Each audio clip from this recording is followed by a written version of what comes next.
Greetings, it is I, Tentus Naravan Dracovin, Lord Emperor of the Dracovin Empire, and welcome. It is time to continue my discussion of the lands, legends, planes, and planeswalkers of Magic the Gathering, where I take each of these aspects of the universe, the worlds of Magic the Gathering, describe them to you to help you know a little bit more about the lore and the universe of Magic the Gathering. Alright, today I have another land for you. One of the shards of Alara, JUND. Now, JUND itself is a primarily red mana shard, with black and green being secondary colors that exist within it. Now, itself is an area filled with massive volcanoes constantly erupting.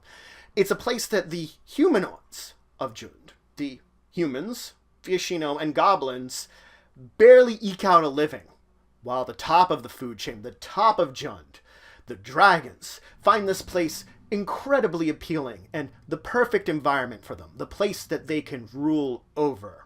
JUND is a plane where the term survival of the fittest is expressed in everything that happens here. Every creature lives to this constantly. If you're looking towards Magic game terms, the Devour mechanic represents JUND itself and this survival of the fittest. According to the shamans that live there, JUND represents pure freedom, where anything and everything that lives there can do whatever they want at any time. This means that everything there runs just on pure instinct, that thought and reason are two things that just don't really ink their way into the mindsets of the creatures there. Humanoids, maybe a little bit, but no. Creatures there, instinct rules over everything. It drives them into their fittest. It also means there is no true authority upon JUND. Everything does whatever it wants to wherever it wants. Now, when the conflux occurred and the shards gathered together, blue mana and white mana began to seep into JUND. This changed it. This began to lessen the survival of fittest. Basically, the food chain of JUND broke down. A new world was forming within JUND. Creatures were no longer driven as much by instinct, by much the violence of their natures. Wildernesses began to be born in certain areas of it. New plants, new animals began to emerge within JUND. The creatures that lived there were now less violent. More thought was being put into it. The shamans of JUND attempted to resist this, attempted to save their land, to keep it to the nature that it was. But it's a losing battle. The dragons of JUND, on the other hand, well, there are new places to go and explore, to roost, to devour things at. They can adapt. They've spread out beyond JUND's borders now, into other places.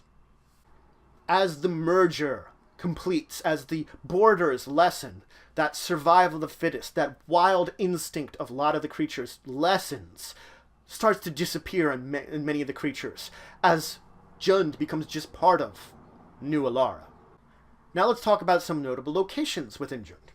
Bloodhall is an ancient meeting ground of all the various human tribes, human groups within JUND, where they can still meet to this day. All clans are welcome there. Vrakna is one of the largest and deepest of the tar-ridden swamps that exist within JUND. And of course, the World Heart Chalice is the lair of Nicol Bolas when he is upon JUND, when he's upon Alara. So, that's it for today. I introduce you to another land, JUND. A place where survival of the fittest means everything, or at least it did. Instinct was key here. Wild, unbridled instinct, controlled by nothing. Pure freedom. But JUND, like all the other shards, have merged together to form the New Alara. And the borders that once existed between them, well, now they are just that. Connected points. Now, whereas only 3 mana existed in JUND, all 5 now exist, and has changed this land. It is less savage, less deadly. It is more natural. It still has much of the traits that it once did, but not to the same degree. It has lessened it. Those that lived and have seen this change don't want it. They liked their old land. The humanoids there, as much as they inked out a barely survival, liked the land they had. Now it's changed. The dragons have gone on to destroy and conquer various other places, to live their various ways that they do, how the dragons exist in other places within Alara now. They're free. And JUND itself changes. But we'll see, if we revisit Alara, how it truly has changed in this new land, this new Alara. But if you have any questions, comments, anything you would say, anything you think I left out, please leave in the comments below. Please like, share, and subscribe. It shows support the channel, the empire, the work I do. If you want to show some extra support, you can always check out my Patreon. Link in the description below. I've got some great rewards there. It helps to grow and improve the channel. If you want to see some other great Magic the Gathering content, I can recommend my Friends of the Multiverse. Card Bazaar, They Said, We Said, and Tasty Snackies. These are some great guys, do some great Magic stuff. I can always recommend checking them out. But regardless, until the next time, I bid you farewell.